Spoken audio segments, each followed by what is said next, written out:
Bonsoir à tous, bienvenue dans Info Politique. Ce soir, on va découvrir Unité nationale. Qu'est-ce que c'est? Comment ça a été mis en place? Qui en sont les cofondateurs? Et pour en parler, je reçois d'abord Madame. Vous allez vous présenter parce que j'ai train de décrocher votre nom. Carole Villebois. Villebois. Villebois. D'accord. Et en face, Antoine Fontaine. Donc, vous êtes coprésidente Bonsoir. et coprésident. Tout à fait, on est Bonsoir coprésident. à vous deux, bienvenue.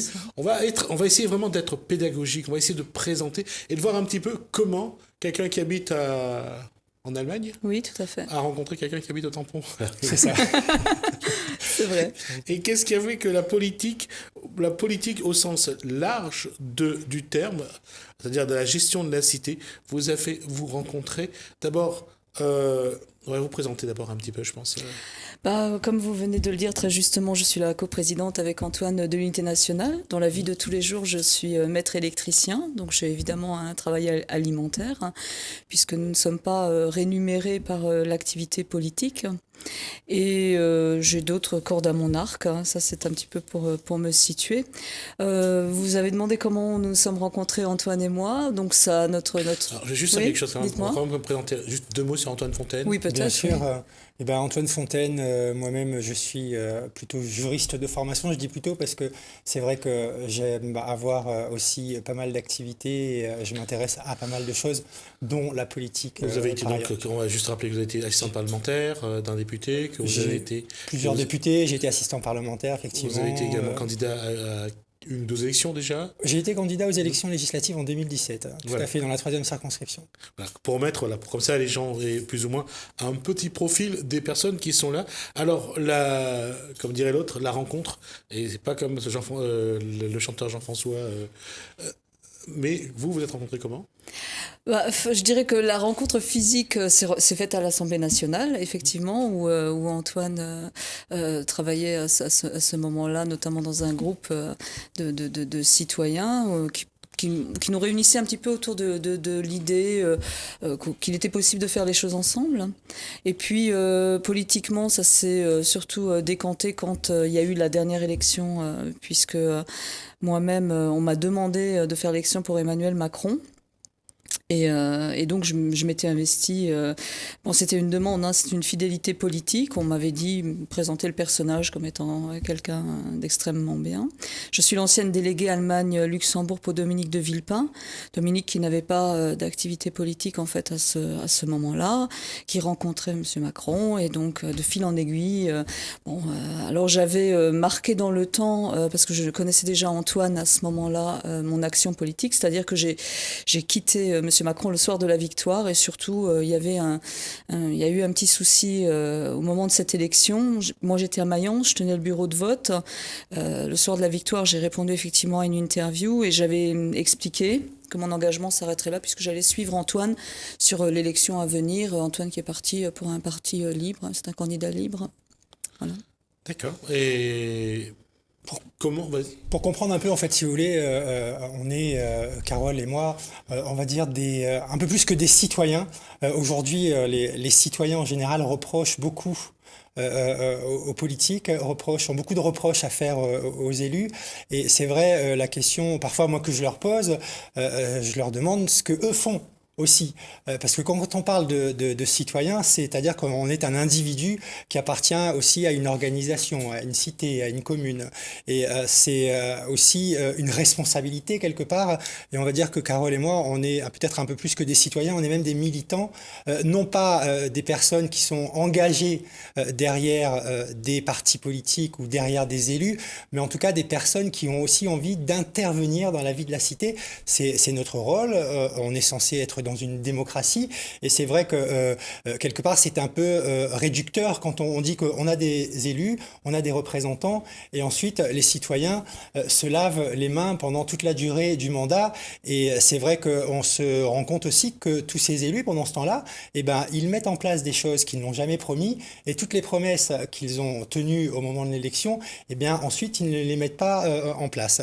Donc, on est des personnes qui sommes engagées dans la vie la vie politique, pas uniquement dans le discours, mais qui sommes aussi dans le faire, hein. Et c'est un peu l'objet, quelque part, de cette organisation que nous avons mis en place avec Carole et d'autres conseillers politiques également aujourd'hui sur toute la France, mais même dans d'autres pays européens. C'était en partant un petit peu du constat à la suite de l'élection d'Emmanuel Macron en 2017. Moi, sur le tampon, Carole à Forbach. On va juste préciser où se trouve Forbach en métropole. Alors Forbach est dans l'est de la France, hein. C'est une ville... Alors l'est de la France, c'est plus vers... j'allais dire l'Alsace c'est la Lorraine, hein. On est en Lorraine, on est à une 60aine de kilomètres de Metz, on est à la frontière allemande. Bon, c'est un pays qui a été tantôt sous le coup de l'histoire, hein, tantôt en France, tantôt en Allemagne, voilà.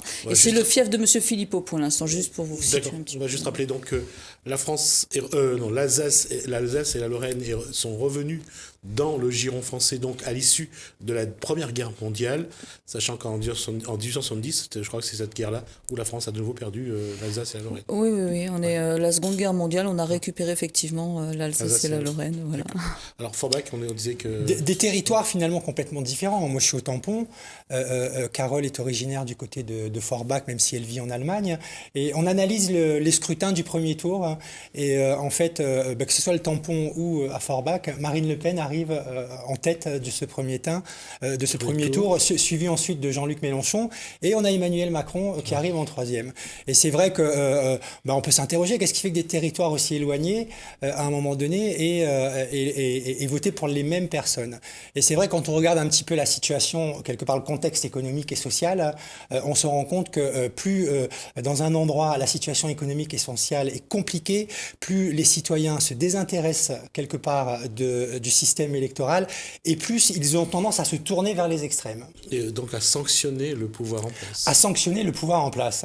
Et donc la réflexion qui a été la nôtre, mais Carole va compléter, c'est de se dire comment aujourd'hui, dans ce système-là, on écoute les électeurs du Front National, parce qu'ils ont des choses à dire aujourd'hui. Je ne crois pas qu'il faille porter un jugement de valeur sur ces électeurs, ni sur leur présidente qui est Marine Le Pen, parce qu'ils représentent une partie de l'électorat, tout comme ceux de Jean-Luc Mélenchon représentent une partie de l'électorat, tout comme ceux de Emmanuel Macron ou des autres candidats représentent une partie de l'électorat. Il se trouve qu'on est dans un système, une fois que l'élection, le deuxième tour est passé, toutes ces personnes, tous ces militants politiques sont complètement exclus. Et je crois qu'on n'a jamais eu un président aussi mal élu. De ceux qui n'ont pas gagné. De ceux qui n'ont pas gagné, bien sûr. Et je crois qu'on n'a jamais eu un président de la République française aussi mal élu. Aujourd'hui, Emmanuel Macron représente une infime partie, 25% à peu près. Voilà, une infime partie de la population.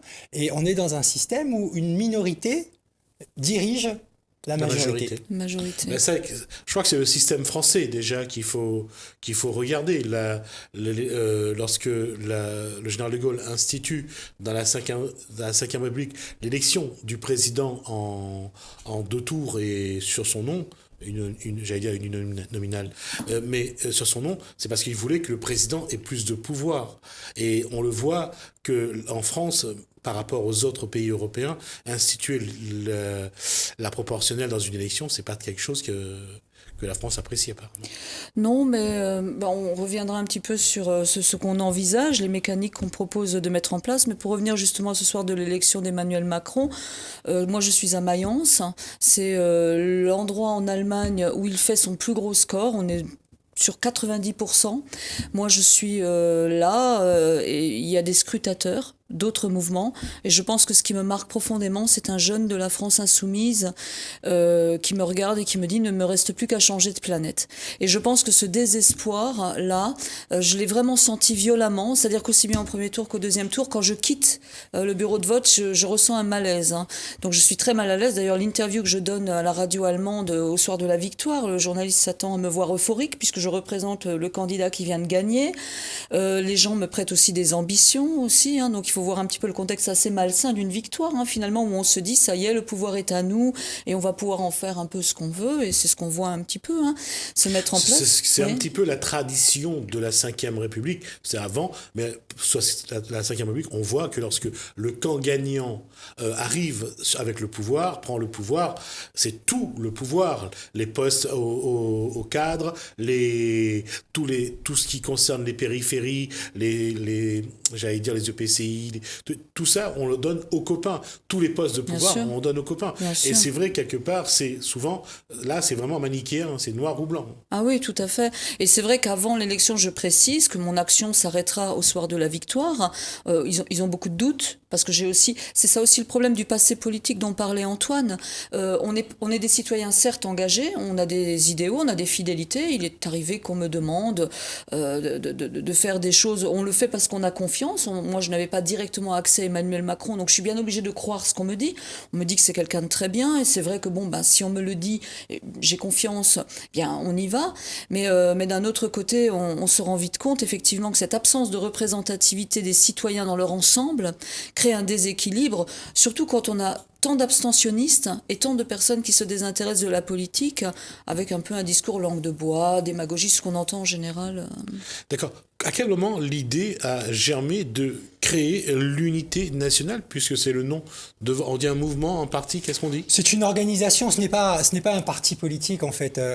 Notre slogan, on va dire, c'est que notre idéal, c'est de défendre l'idéal des autres.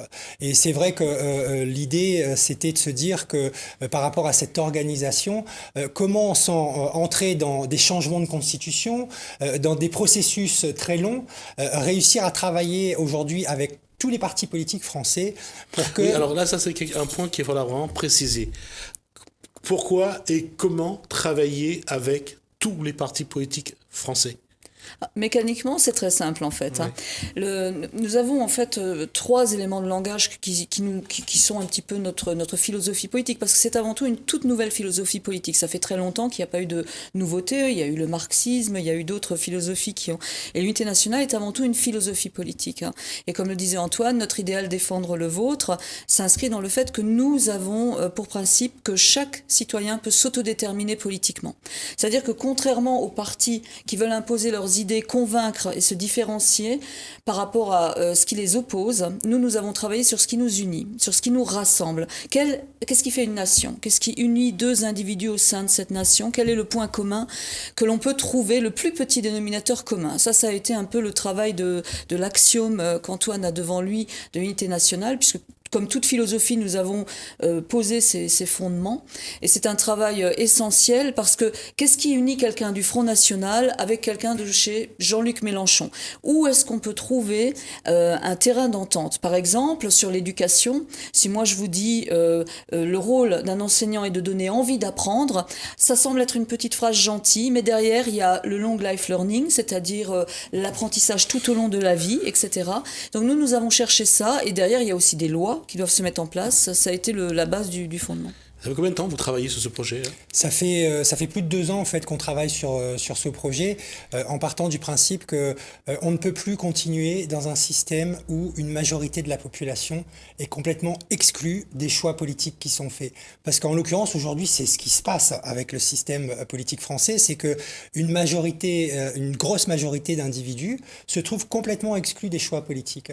Et donc notre idée a été de se dire aujourd'hui, avec ce qui existe, comment on arrive quelque part à ce que chaque citoyen, dans ce qu'il représente, dans ses valeurs, dans ses projets, dans ses objectifs, sur la base d'une proportionnelle qui est finalement le résultat des candidats au premier tour de l'élection présidentielle, puisse être représenté dans un gouvernement d'unité nationale. Un gouvernement d'unité nationale, les rares fois où cela a existé, c'était notamment la dernière fois au sortir de la Deuxième Guerre mondiale, où on a tous les partis politiques français qui se sont entendus dans le cadre d'une politique générale, dans le cadre d'un gouvernement pour reconstruire le pays. Alors, est-ce qu'il faut attendre que, à nouveau, il y ait une guerre pour se dire que nos partis politiques en France, mais également aussi ici à La Réunion, hein, quand on voit le contexte économique et social de la situation réunionnaise, soient toujours enfermés dans soit tu es avec moi, soit tu es contre moi. Alors que chacun a quand même des idées qui sont intéressantes, sur lesquelles on pourrait discuter. Ce n'est pas parce que Marine Le Pen a une idée, parce que c'est Marine Le Pen, on n'en tient pas compte, qu'un Jean-Luc Mélenchon a une idée, parce que c'est Jean-Luc Mélenchon, que le pouvoir en place n'en tienne pas compte. Donc l'idée, c'est aussi de réapprendre aux politiques le fait de travailler ensemble, et ils se revendiquent tous de vouloir travailler au service de l'intérêt général, au service des Français, au service des Réunionnais. L'unité nationale, c'est l'occasion justement pour eux de le montrer. Vous avez un point commun, vous avez tous les deux été à l'Assemblée nationale, vous avez travaillé avec des hommes politiques. Des hommes politiques. Est-ce que au sein de l'Assemblée nationale déjà, puisqu'on parle de représentation politique, là, est-ce que vous avez l'impression, est-ce que vous sentez chez les politiques de différents groupes, de différents partis, avoir cette envie de travailler ensemble? Si je peux me permettre, pour parler des députés, on se rend compte que normalement le député est le député de la nation. Normalement, il doit il doit défendre l'ensemble des intérêts de la nation. Et Antoine le sait très bien, et puis tout le monde le sait. Je veux dire, même les citoyens réunionnais le savent. Au jour d'aujourd'hui, un député défend surtout son camp politique. Et quand une majorité écrasante est en faveur de la République en marche, 350 députés plus ou moins pour la République en marche. Il y a énormément de députés, effectivement, et c'est sûr que c'est un souci. À ce moment-là, on voit bien qu'ils ne travaillent plus pour la nation, ils ne représentent plus les citoyens qui les ont élus, et je suppose que, on le voit bien au niveau des territoires, souvent l'intérêt des citoyens passe derrière les grands groupes, les accords financiers, des choses dont les gens ne sont pas dupes. Tout le monde trouve certaines lectures sur Internet, on peut quand même se renseigner un petit peu au jour d'aujourd'hui ce qui se passe réellement, et on est très très loin de l'ambition qui est la nôtre, donc de vraiment mettre le citoyen, de l'accepter tel qu'il est, c'est-à-dire, ok, tu es un citoyen de Marine Le Pen, tu t'es autodéterminé, ton chef de camp c'est Marine Le Pen, eh bien, puisque chaque chef politique a une spécialisation, si on prend les libéraux, si on prend les écologistes à l'écologie, on peut partager la gouvernance, c'est-à-dire mettre chaque leader dans un gouvernement d'unité nationale, le rendre ministre dans, évidemment, sa spécialisation, puisque finalement, ils sont spécialisés. Le politique se spécialise pour que l'électeur se reconnaisse en lui. Et nous, on propose de régler ce problème, cette absence de démocratie intégrale, qui est un autre de nos éléments de langage, puisque nous sommes en faveur de celle-ci. Quelle est la différence entre la démocratie intégrale et la démocratie directe ? Non, nous utilisons aussi la démocratie directe pour sonder le citoyen. Ça, c'est aussi. Mais la démocratie intégrale, c'est la représentation de l'ensemble des citoyens par les chefs qu'ils choisissent eux-mêmes. Donc on n'a pas la prétention d'écrire un programme. Ça, c'est le rôle des partis. Nous ne sommes pas un parti, nous sommes vraiment une philosophie. Donc nous n'écrivons pas de programme, nous n'allons pas envoyer non plus de candidats. C'est pas du tout l'objectif. Nous avons pour objectif de permettre à l'ensemble des forces en présence de travailler ensemble, et on fait un travail, je pense, de lobbying dans ce sens qui commence à porter ses fruits.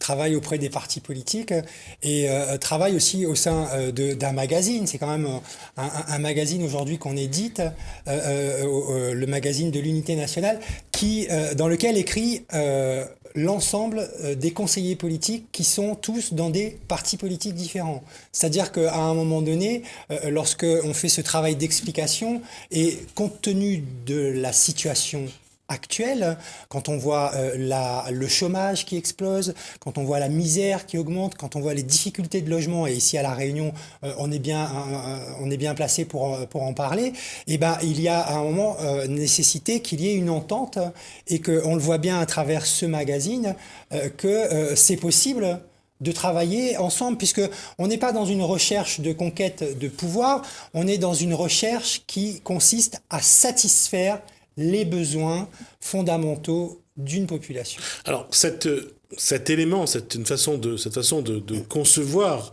non pas la politique, mais le travail politique, c'est-à-dire proposer une structure qui permet à l'ensemble des citoyens d'être représentés dans une même structure politique, qu'est-ce qu'il faut changer? D'abord la structure, quelle loi mettre en place, ou qu'est-ce qu'il faudrait apporter? C'est ça qui est magique, hein, c'est qu'on n'a pas besoin de changer le système et ça ne demande pas du tout de remettre en cause les institutions et ce qui est en place.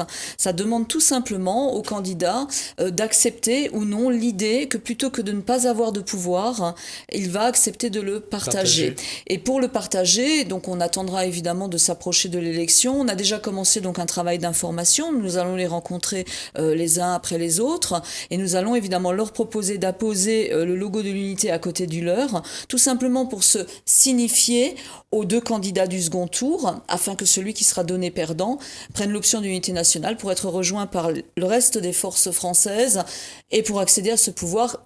Il s'engagera évidemment de partager. D'accord.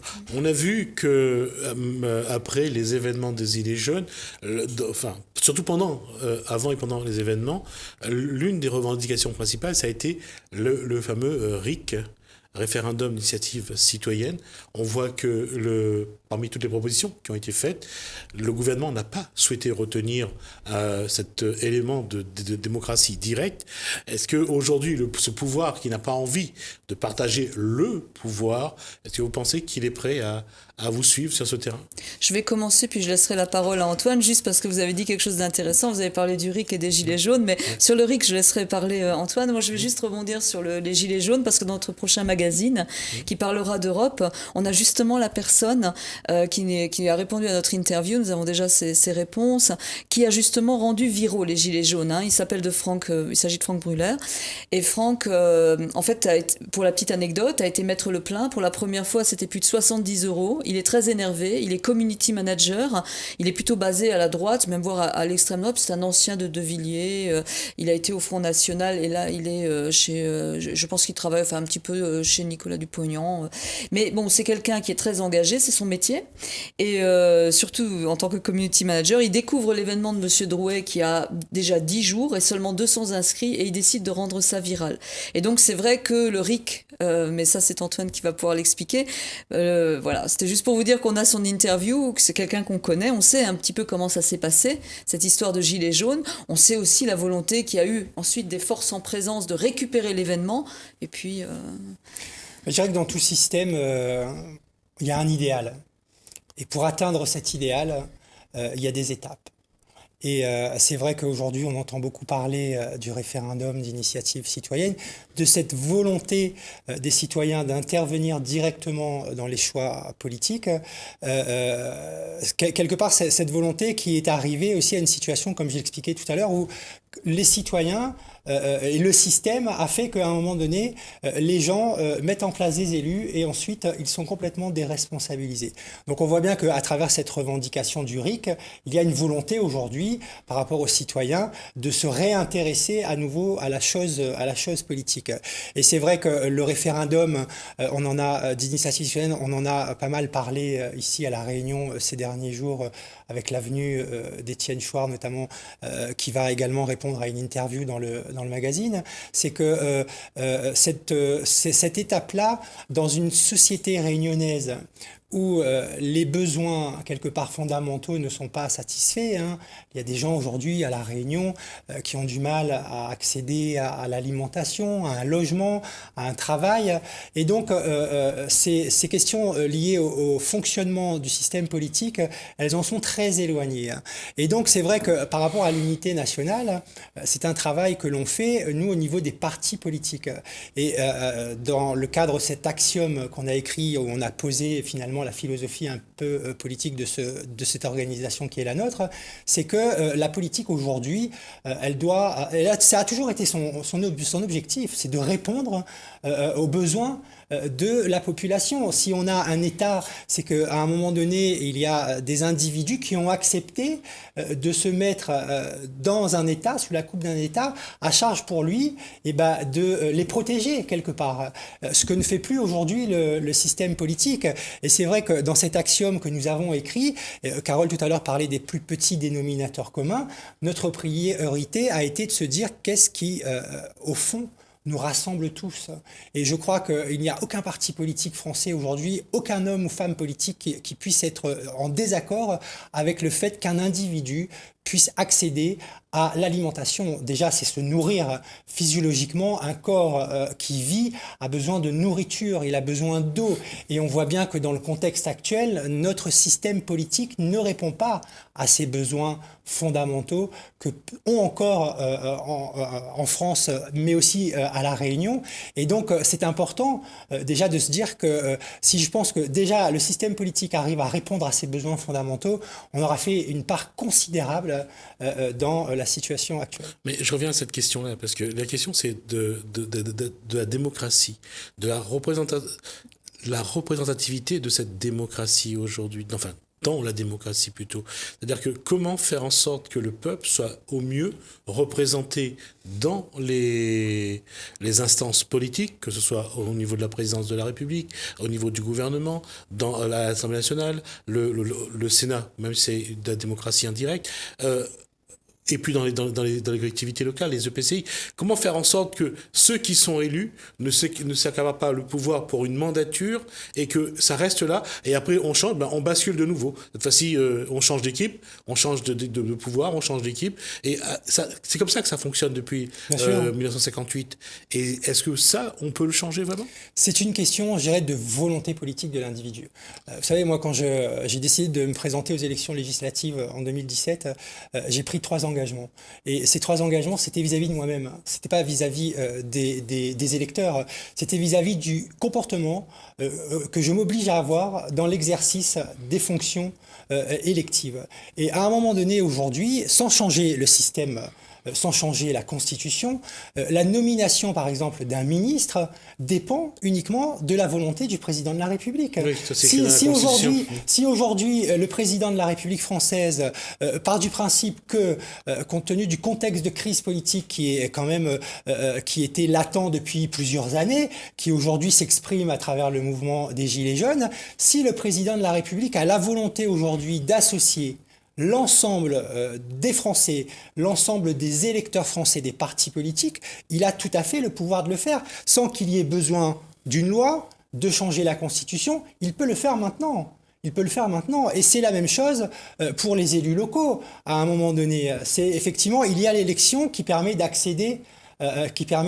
au pouvoir. Mais s'il y a un élu décide de travailler réellement dans l'intérêt d'une population, je pense qu'il faut tenir compte de l'ensemble des expressions qui existent pour pouvoir justement avancer et répondre à ces besoins fondamentaux que les gens ont encore à La Réunion, ici ou ailleurs également. Donc pour vous aujourd'hui, le plus important, c'est de faire un pas donc vers les politiques pour leur dire, voilà notre projet, c'est de faire en sorte que toute la population, tout le peuple soit représenté dans les instances politiques.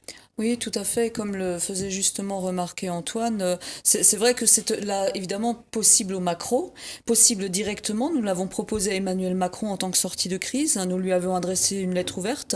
Son cabinet nous a d'ailleurs répondu et nous a renvoyé vers le grand débat. Mais nous avons effectivement proposé, parce qu'un seul individu au jour d'aujourd'hui, c'est Emmanuel Macron, pourrait décider de mettre en place un gouvernement d'unité nationale. Il pourrait le faire.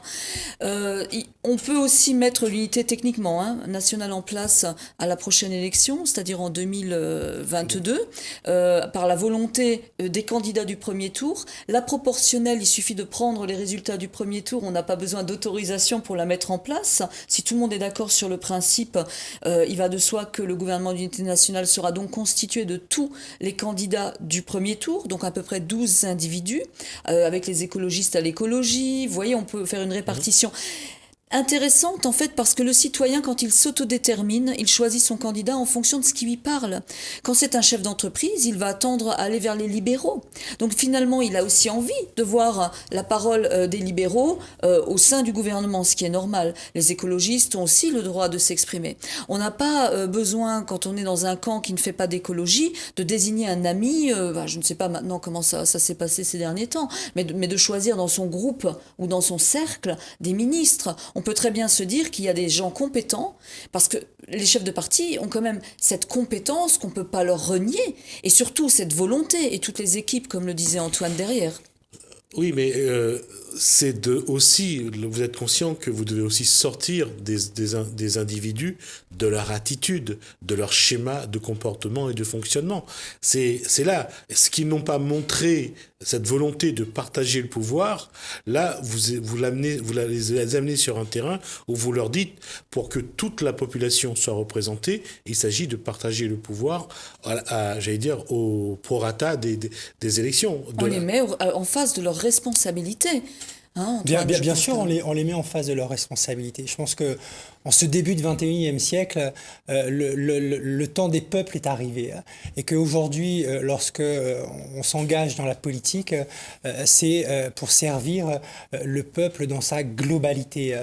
C'est pas pour servir un camp, c'est pas pour servir un groupe d'individus. Et d'ailleurs, c'est vrai qu'on se permet aussi de leur rappeler quelques fondamentaux dans notre Constitution française, quand on se réfère à la Déclaration des droits de l'homme et du citoyen. 1789, tout ça, c'est bien précisé. C'est qu'à un moment donné, si vous voulez, on oublie des choses, le temps passe, on est dans un rythme aujourd'hui ou un système économique qui accélère le temps et on en oublie l'essentiel qui est l'humain.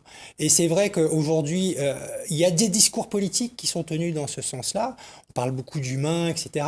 Mais on voit aussi la réalité. La réalité aujourd'hui, par exemple, à La Réunion, puisque le territoire de La Réunion a été un territoire qui a beaucoup nourri notre réflexion, et notamment par rapport à l'axiome et à la satisfaction des besoins fondamentaux sur l'alimentation, sur l'énergie, le transport, parce que c'est un territoire insulaire et qui oblige justement à prendre en considération cette insularité.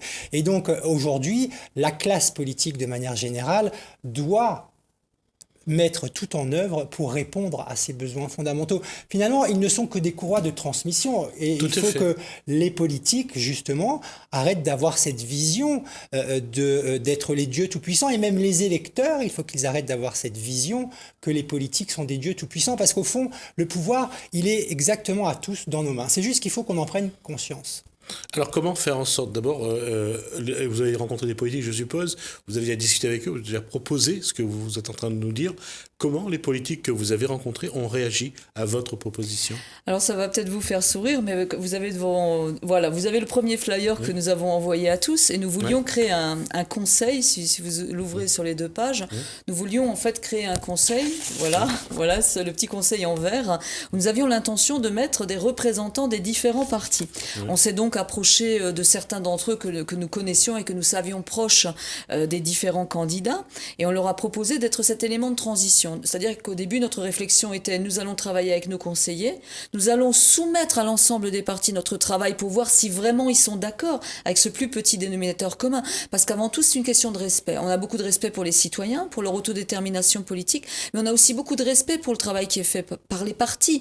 Parce qu'après tout, c'est ce qu'ils portent. Hein, c'est quand même bon. Donc on avait cette intention et on a été très surpris. C'est qu'à chaque fois qu'on a proposé à ces conseillers de rejoindre cette table de négociation, ils ont demandé à nous rejoindre nous. Alors on a pris pour habitude de dire qu'on a on n'a pas de parti mais trop d'engouement, tant et si bien que nous avons récupéré bon nombre de conseillers politiques qui travaillent dans l'unité nationale mais qui n'ont pas quitté leur mouvement. Je pense à Guillaume qui est par exemple En Marche, qui travaille donc pour Emmanuel Macron, notamment en tant qu'économiste dans un groupe, etc., mais qui travaille chez nous, qui a un regard critique sur la politique interne d'En Marche, pourquoi ? Parce qu'il est capable de remettre en question. Donc on a encore des gens, je pense, on a des anarchistes aussi qui sont pas du tout engagés, on a des apolitiques, je pense notamment à Karim qui est un chanteur et qui m'a dit d'entrée, moi je suis apolitique, mais je veux bien parler d'écologie. Donc on a vraiment, nous, de notre côté, ce grand respect, et je pense que les gens nous le rendent bien. Je pense qu'ils respectent aussi notre action. C'est essentiel, le respect.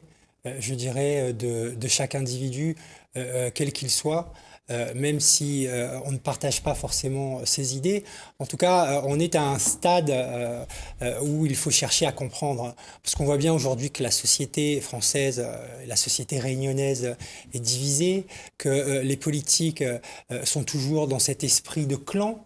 finalement, alors que pendant ce temps-là, eh ben, il y a des gens quand même qui meurent dans la rue, il y a des gens qui n'ont pas de possibilité de se nourrir facilement, il y a des gens qui n'ont pas de travail dans une société qui considère que le travail, finalement, c'est ce qui fait un individu.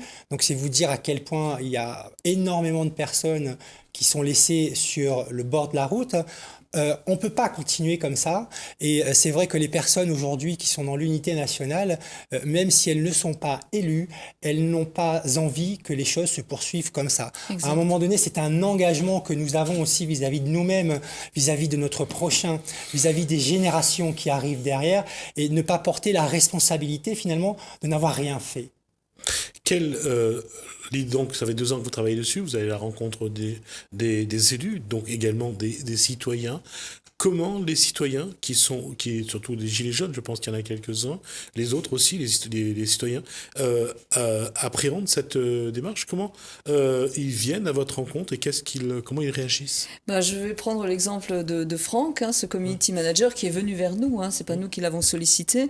Quand il a vu le logo de l'unité nationale lors d'un direct des Gilets jaunes où j'intervenais avec le logo de l'unité, il est venu vers nous et il a dit qui êtes-vous? Et il avait été voir sur le site et il a dit si vous êtes une liste européenne, d'ailleurs, vous ne m'intéressez pas. Par contre, sinon, voilà mon numéro de téléphone. Et moi, donc, je l'appelle, je ne sais pas qui il est, je lui explique l'unité nationale à ce moment-là et tout d'un coup, il me dit mais vous savez qui je suis? Et donc là, je découvre évidemment que c'est ce fameux community manager qui a rendu les Gilets jaunes viraux.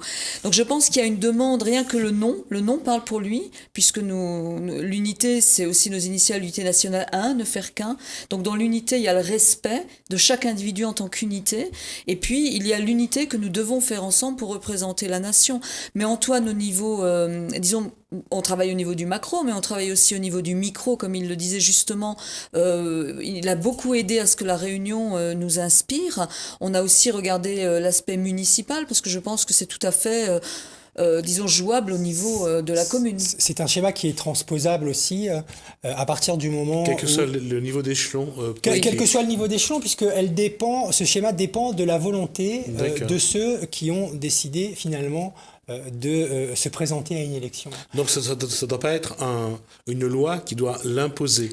Chacun doit le choisir. Chacun doit s'autodéterminer, doit faire son propre choix à un moment donné. Et c'est vrai que si on le transporte sur un échelon municipal, moi en ce qui concerne sur la commune où je suis au tampon, on voit bien que jusqu'à présent, il ne s'agit pas non plus d'effacer l'histoire. Il y a quand même une forme de respect par rapport à cette histoire qui a fait que nous en sommes là aujourd'hui.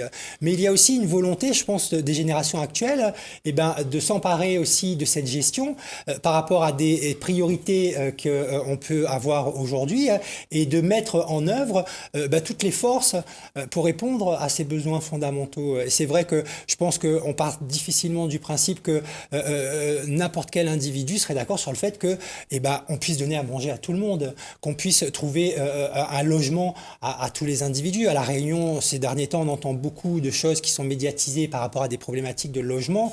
On voit bien que finalement, il y a un problème au niveau de la politique de logement qui est menée aujourd'hui à La Réunion. C'est pas qu'il n'y a pas d'argent pour le faire, c'est que peut-être l'argent n'est pas dirigé là où il devrait être pour pouvoir répondre à ce besoin fondamental qui est d'avoir un logement. Et ça devrait être la priorité aujourd'hui de tous nos politiques, plutôt, je dirais, que de réfléchir, ce qu'il faut faire aussi par ailleurs, à des projets d'infrastructure, c'est de se dire qu'on a une population locale, la priorité, c'est nous, les politiques, les élus qui sont en place, c'est de répondre déjà à cette angoisse qui est celle de vivre dans la rue. On s'imagine pas à quel point ce que ça peut être pour une personne qui, le soir, se dit où je vais dormir. Et ça, c'est le rôle des élus d'apporter cette réponse de l'hébergement d'urgence. C'est d'orienter aussi les crédits.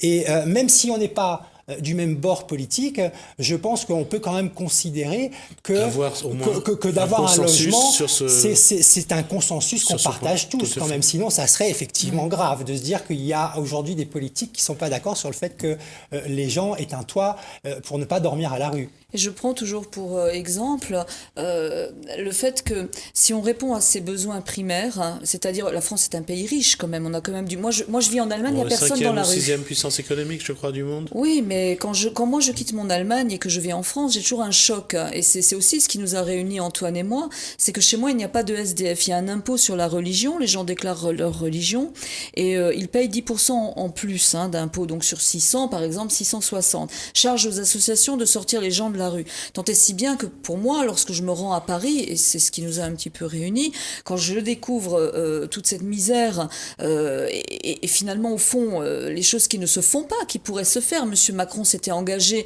en ce sens. Il avait dit que plus personne ne serait dans la rue, et c'est toujours pas le cas. Évidemment, c'est assez violent humainement. Surtout quand on n'est pas confronté toujours. La France semble être un pays pauvre quand on voit cette misère. Et du coup, la plus belle chose qu'un homme politique pourrait permettre à une mère de dire, c'est tu n'auras jamais froid, tu n'auras jamais faim, épanouis-toi, mon fils. C'est quand même la plus belle chose qu'un homme politique peut apporter à sa démocratie, cette ambition qu'Antoine porte, et c'est pour ça que je me suis aussi engagée autour d'Antoine et de son combat, parce que je sais à quel point ça lui tient à cœur de répondre à ses besoins fondamentaux. On arrive à deux tiers donc de l'émission. Je voulais juste revenir. Quelle va être, vous êtes à quelle étape de votre démarche et quelle sera la prochaine? Alors je reprends juste pour vous faire un peu sourire. Moi, j'ai l'habitude de dire que on va finir la révolution. C'est-à-dire que notre ambition est évidemment, on a parlé de 1789, c'est effectivement de donner enfin ce pouvoir au peuple. Et je pense que notre mission, finalement, elle nous a rattrapés. Ceci devait pas être un magazine, ceci devait être une newsletter de 4 pages. Et on est parfois et très souvent autour des 90 pages. Je pense qu'on va continuer le magazine. Ça, c'est déjà notre parce que c'est un média libre. Autofinancé. On en est très fiers parce que c'est le premier journal en France qui permet à des conseillers de tous bords et à des hommes politiques de tous bords de s'exprimer. Notre grande fierté, c'est aussi que durant 18 mois, personne n'a jamais critiqué le travail d'un autre. Et ça, c'est une grande surprise. Il est la preuve qu'il est possible de travailler ensemble. Il est la preuve matérielle que c'est faisable. C'est-à-dire que c'est le premier petit pas. Et finalement, c'était pas notre... En fait, à la base, c'était pas du tout ce qu'on avait l'intention de faire. Ça s'est mis un petit peu en place. On est un peu porté par le mouvement plus que ce qu'on le porte, je pense. Tout à fait. Et c'est vrai qu'au-delà du magazine, donc aujourd'hui qu'on diffuse à l'ensemble des chefs de partis politiques, mais également que l'on diffuse auprès des parlementaires, auprès du président de la République. On entend quand même dans le discours de certains le terme d'unité nationale, même s'il ne revient pas de manière suffisamment puissante, mais en tout cas, c'est un terme aujourd'hui qu'on commence à entendre dans quelques discours politiques. Et c'est vrai que ce travail, c'est un travail de lobbying, on ne s'en cache pas. La priorité, comme je disais tout à l'heure, il y a un horizon qui est lointain, mais c'est vrai que c'est cette démocratie dans laquelle le peuple a le pouvoir. C'est un horizon qui, dans le système actuel, est encore lointain. Donc pour arriver à cet horizon, il faut bien qu'il y ait des étapes intermédiaires. L'unité nationale est une de ces étapes, si tant est que les partis politiques prennent suffisamment l'importance de la situation par rapport au contexte économique et social. Et c'est vrai qu'au-delà de cette action, on est aussi dans une action, au-delà de cette action de réflexion, de diffusion, on travaille aussi sur des projets plus concrets parce que, comme on le disait avec Carole, la priorité aujourd'hui, c'est vraiment de répondre à ces besoins fondamentaux. Et par exemple, sur la question énergétique, que nous a beaucoup inspiré la Réunion par ailleurs, puisqu'on est un territoire qui est complètement dépendant sur le plan énergétique et on voit bien que pour l'avenir, l'énergie, c'est un objectif prioritaire pour toutes les pays de la planète et pour tous les peuples de la planète. Il se trouve qu'aujourd'hui, nous, on n'a pas de réflexion à ce niveau-là dans le territoire. Donc, c'était de se dire comment, à partir des ressources dont nous disposons, pouvoir réfléchir à un mode d'énergie propre. Et tout ça dans un processus, finalement, qui visait aussi à répondre à un appel à projet au niveau européen par rapport à des financements européens, puisqu'on a des spécialistes également dans le l'unité nationale au niveau des financements européens, donc d'avoir une réflexion sur la question énergétique.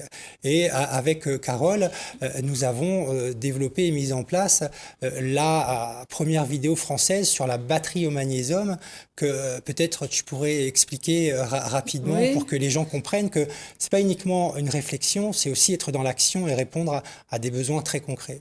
Oui, comme je l'ai dit, je suis maître Là, électricien. donc, là, donc la maîtresse électricien. Oui, tout à fait, c'est ce que j'allais dire. En tant que maître électricien, effectivement, on a un petit peu, on travaille beaucoup, on étudie beaucoup, on fait aussi de la recherche. Donc, notamment, on a fait des tests de cette batterie au magnésium qui est en ligne sur YouTube. On peut voir cette vidéo où on a voulu d'abord regarder si la théorie correspondait à la pratique, et c'est bien ce qu'on a fait. En fait, la batterie au magnésium est une énergie qu'on a découverte, qui est tout simplement une électrolyse entre le cuivre, l'eau de mer et le magnésium. Et elle a un petit peu... Je voudrais juste Oui. dire à ceux qui regardent que l'électrolyse, c'est un simple contact entre un liquide Tout à fait. et de l'acide. Tout à fait. C'est un peu comme la batterie dans la voiture, etc. Donc c'est le même principe. Et en fait, les éléments sont intéressants puisque le cuivre ne s'altère pas. Le magnésium, il se passe en fait une oxydation. Donc il y a un atome d'oxygène qui va sur ce magnésium.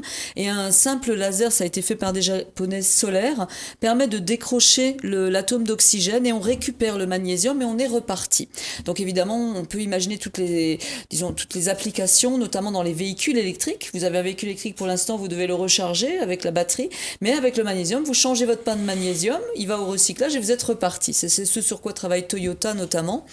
Et nous avons voulu, nous en emparer un petit peu, parce que moi je suis une grande fan de Nikola Tesla, et c'est vrai qu'il a toujours dit le monde est divisé en deux, ceux qui ont l'énergie, ceux qui l'ont pas, et on a pensé à l'Afrique, parce qu'évidemment, par exemple dans ce magazine, vous voyez, on a une interview de Monsieur Bamanissa, parce que le monde, pour nous, ne s'arrête pas qu'à la nation. On va aussi au-delà, et une nation doit se projeter dans l'avenir. Et l'avenir se fait dans cette globalité qu'est l'humanité. C'est vrai que cela nous occupe un peu aussi. Est-ce que vous allez essayer d'entraîner un certain nombre de citoyens avec vous pour justement peser un petit peu sur cette démarche que vous avez, pour inciter les politiques à aller dans votre sens? Est-ce que c'est nécessaire d'ailleurs? C'est pas forcément nécessaire. C'est vrai que donner un effet de mouvement derrière, De foule. c'est important. Je dirais que aujourd'hui, déjà par rapport aux personnes qui sont dans l'unité nationale, ce sont, on va dire, des têtes de proue qui drainent derrière elles aussi d'autres réseaux. Et donc, on fonctionne aussi comme ça. La volonté n'est pas de se dire que on intervient sur le réseau de l'autre ou qu'on a une vaine tentative de capter les individus, parce que ça nous placerait aussi dans ce même schéma. Non, pas. Mais c'est de se dire que Non, les de dire personnes... qu'à la rigueur, les citoyens adhèrent à cette philosophie que vous avez du pouvoir partagé, et que c'est un système Bien sûr, qui leur plaît, et peut-être qu'ils peuvent demander aux politiques d'adhérer. Tout ce qu'on fait est complètement libre et transparent. Aussi. Nous sommes très transparents sur la stratégie. C'est vrai qu'il n'y a aucune raison pour nous aujourd'hui de mentir par rapport à ce qu'on fait, puisque tout est dans notre slogan, notre idéal, c'est de défendre le vôtre. Et donc, nous avons un site internet qui est en ligne, où les gens peuvent d'ailleurs consulter les magazines que nous avons coécrits avec l'ensemble des conseillers politiques de tous les partis politiques. Et donc, chacun fait ce travail aussi de relais quelque part. Aujourd'hui, notre priorité n'est pas encore de faire ce travail de relais au niveau du grand public, puisque comme vous l'avez bien compris, l'objectif c'est déjà de faire prendre conscience aux chefs de partis politiques de cette possibilité. Et donc, une fois, c'est déjà le cas, on a fait, on va dire, cette première partie, on va encore continuer ce travail aussi de lobbying, ce qui fait que à chaque fois, nous sommes amenés à rencontrer des citoyens à qui nous expliquons aussi le projet, qui eux-mêmes ensuite se font le relais de cette philosophie politique, de cette idée. Donc on travaille comme ça. On peut peut-être parler d'UNIR, juste pour... Par exemple, on a été contacté par UNIR, qui est un mouvement qui est en train de se mettre en place, qui eux-mêmes veulent réunir des associations. Ils nous ont d'ailleurs demandé gentiment de participer. Bon, on a refusé, puisqu'on ne peut pas s'engager derrière quelqu'un. C'est pas notre rôle. On leur doit une neutralité. Voilà. Alors, je reviens justement sur ce point-là. Ce projet-là, c'est de faire en sorte que la représentation du peuple en politique soit la plus équilibrée possible. Est-ce que ça signifie également que le peuple peut y participer un peu plus directement? Parce que pour l'instant, on dit qu'il faut prendre ceux qui sont élus, mais tous ceux qui représentent le peuple, de travailler ensemble. Est-ce qu'on peut trouver une partie où le peuple peut directement prendre part à un travail politique? Déjà, nous-mêmes, je dirais, nous sommes une partie du peuple. Oui, effectivement. Je tiens à le confirmer, c'est une partie du peuple. Nous sommes une partie de ce peuple. Oui. Et c'est bien sûr qu'ils peuvent aussi contribuer à la diffusion auprès de leur propre parti politique. Hein. Nous avons eu l'occasion récemment de rencontrer des personnes à l'UPR, ici à La Réunion, avec qui nous avons discuté. On va juste se rappeler que l'UPR, c'est l'Union, alors là, populaire républicaine. Voilà. Républicaine. Donc c'est un parti qui est géré au niveau national par François Asselineau, qui a été donc candidat à la présidentielle en 2017. Moi-même, dans mon entourage, j'ai l'occasion aussi de parler de ce travail et puis d'expliquer aux gens qu'aujourd'hui, quelque part, à travers l'unité nationale, on n'a pas besoin de rentrer dans un processus long, je dirais, de réécriture de la Constitution, de mise en place de lois, etc.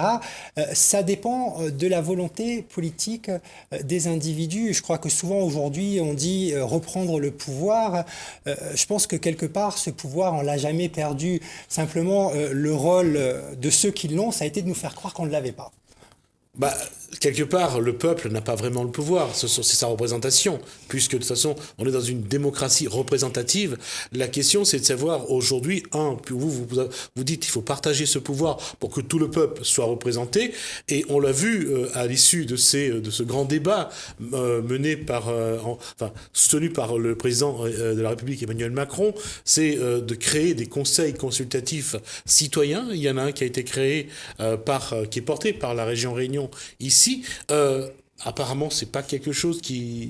Vous voulez un exemple? Je peux on ne sent pas l'émulation, on ne sent pas l'envie, et on ne sent pas non plus ce conseil consultatif comme quelque chose que les citoyens ont envie de venir dedans pour parler, parce qu'ils ont l'impression que dès le début, c'est... on leur donne pas vraiment le pouvoir à travers ce type de conseil. Quelque part, ça sert uniquement à identifier un peu quels pourraient être les besoins. Et au bout du compte, il n'y a pas forcément de pouvoir de décision réel. C'est vrai qu'il y a cette attente qui est grande aujourd'hui au niveau d'une partie de la population de participer concrètement. On le voit bien que les politiques, finalement, n'ont pas cette volonté de donner ce pouvoir. Nous, on est parti du principe que de se dire, comme je le disais tout à l'heure, il y a un horizon qui est lointain. On a un objectif qui est bien là, présent. Et cet objectif, il faut pouvoir l'atteindre. Dans le contexte que nous vivons aujourd'hui, comment on met en place une stratégie, nous, au niveau de la population, pour atteindre cet objectif. Et sur ce chemin, il y a des obstacles. Et ces obstacles, parfois, on aurait tendance à vouloir prendre un bazooka pour faire exploser les obstacles. Malheureusement, on n'a pas de bazooka. Donc, on prend les armes qu'on a. D'accord. Alors, il va nous rester à peu près 7 minutes 30 pour terminer cette émission. Ma question va être, si ceux qui vont vous voir, qui vont vous découvrir, ont envie de venir vers vous, soit à La Réunion ou sur le territoire métropolitain, quelles sont les possibilités et qu'est-ce qu'ils peuvent faire pour vous accompagner, pour vous aider? C'est ça qui est un petit peu paradoxal, c'est que c'est vrai que normalement on travaille plutôt dans l'ombre, hein, et là on prend exceptionnellement chez vous parce que c'est vous. C'est gentil, la parole, c'est vrai que c'est pas un travail qu'on a l'habitude de faire auprès du public. D'abord parce qu'on n'a pas la capacité de les accueillir. Ensuite parce qu'Antoine et moi, on a déjà travaillé énormément dans des associations citoyennes.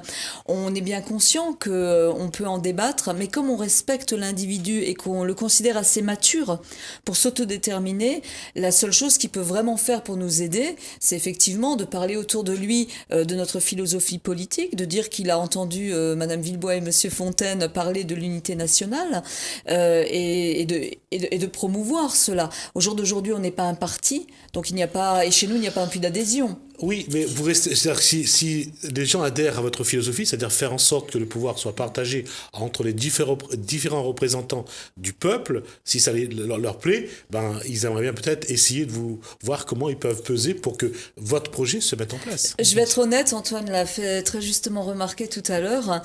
On était passé de 12 personnes à convaincre, et c'est pour ça qu'on n'a pas vraiment besoin ni d'argent ni de grandes énergies, puisqu'on ne s'adresse qu'aux chefs de parti du premier tour, dans la pratique, pour la mise en place.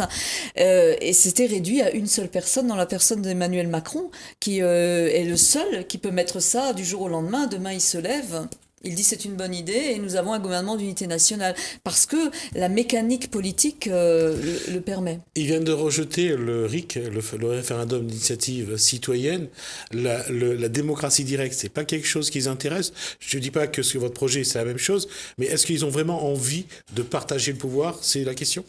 C'est pas du tout effectivement la même chose que le RIC parce qu'on reste sur le principe que pour l'instant les politiques ne veulent pas partager le pouvoir. Et on voit bien que dans le contexte actuel, ils refusent que les citoyens reprennent quelque part une intervention directe dans la vie de la cité. Bon, soit. Alors, soit les citoyens aujourd'hui décident de faire une révolution, tout le monde descend dans la rue. Ce qui, on voit bien, le grand soir n'est pas pour demain, qu'a priori tous les citoyens ne descendront pas massivement dans la rue pour créer une pression sur le pouvoir politique, soit on considère qu'on travaille aujourd'hui avec les partis politiques qui ont la volonté d'accéder au pouvoir. Et l'unité nationale, finalement, permet à tous les partis politiques d'accéder au pouvoir. Derrière ces partis politiques, il y a quand même encore aujourd'hui des militants, il y a quand même des adhérents qui sont dans ces partis politiques, qui représentent quand même une certaine partie de la population française. Alors, peut-être la majorité même, sait-on jamais si on met bout à bout l'ensemble du pourcentage que représente chaque parti politique et qu'on peut considérer que ces partis politiques, dans cette première étape, s'entendent quelque part pour partager ce pouvoir et je le dis surtout, partager le pouvoir pour répondre aux besoins de la population. Partager le pouvoir pour partager le pouvoir, ça ne correspond à rien du tout. Si vous voulez partager le pouvoir pour répondre aux besoins de la population, là c'est juste une autre façon d'envisager les choses. Mais c'est prendre en considération l'état de la situation actuelle, parce qu'il faut être à un moment donné aussi, même si on peut porter des utopies, il faut être aussi réaliste par rapport à la situation qui est la nôtre aujourd'hui. Et la situation qui est la nôtre aujourd'hui, c'est que les partis ne veulent pas partager le pouvoir avec les citoyens. Donc à ce moment-là, qu'ils commencent déjà à se le partager entre eux. Alors, ça va être je crois que ça va être ma dernière question pour vous deux. Comment vous voyez ce qui va suivre? À quoi il faut s'attendre pour les prochaines semaines, les prochains mois? Je dirais qu'évidemment, nous, on a toujours encore l'espoir que M. Macron prenne cette décision pour sortir de cette crise actuelle. Ça serait merveilleux pour la France. On donnerait à l'international une image très positive. Ça serait la première fois qu'un pays prend une décision d'une telle ampleur où on n'écarterait pas l'opposition. En général, c'est l'inverse de ce que font les dictatures. Mais je pense que l'axiome, c'est justement là pour que on réponde à la question. Mais on commence par où et on commence par quoi, puisque les plus petits dénominateurs communs sont posés. Et puis toi, Antoine? On commence par la situation actuelle, par l'existant, même si la volonté c'est de transformer cet existant, on commence par l'existant. Et l'existant, ça veut dire qu'on respecte les individus dans ce qu'ils sont et dans les valeurs qu'ils portent, dans ce qu'ils ont fait dans le passé, dans ce que les générations actuelles ont envie de porter pour demain, avec le souci aussi des générations futures. Et par rapport vraiment, je le répète, ça c'est essentiel pour nous, c'est essentiel pour moi, c'est la satisfaction de ces besoins fondamentaux. Il y a effectivement les besoins primaires, mais aussi ensuite il y a le besoin d'éducation, le besoin de reconnaissance, d'appartenance. C'est vraiment dans ce sens-là. Quelque part, le bonheur, c'est répondre à tous ces besoins. Et c'est vrai que à partir du moment où on a l'amour aussi de son prochain, je pense qu'on peut porter ce bonheur aussi par le plus grand nombre. On ne va pas dire que tout le monde sera heureux sur cette terre ou dans cette vie, mais en tout cas, si on a cette ambition que le maximum de personnes le sont, eh bien, c'est aujourd'hui de notre volonté de le faire. Et nous, de toute façon, nous n'avons rien à perdre. Nous voulons répondre à ces besoins fondamentaux des individus et personne ne pourra nous empêcher de le faire. D'accord. Merci, Carole Bois. Merci donc Merci à vous. Merci à Antoine vous. Fontaine pour l'unité nationale qui donc existe maintenant depuis quelque temps déjà, à peu près. 2 ans. 2 ans. 2 ans. Donc là, entre ce que voulaient les Gilets jaunes depuis le 17 novembre, c'est-à-dire une démocratie directe, en ce que propose aujourd'hui l'unité nationale, un pouvoir partagé où tout la majorité, tout le peuple français est représenté dans le pouvoir politique. Sans doute un choix qui va s'imposer aux Français. On verra ce que dit le président, on verra également ce que disent les élus dans chaque collectivité locale. On verra comment, si ça se met en place, ça se fait. En tout cas, la question est posée. On verra si il y a aujourd'hui des volontés qui se mettent en place. En tout cas, c'est ça qui est important, c'est la volonté. Pas seulement politique, mais humaine. Merci à vous. Merci. Merci beaucoup. à vous également de nous avoir suivis. Merci Lalaine, merci François. Continuez bien votre soirée sur Télécréole. Bonsoir chez vous.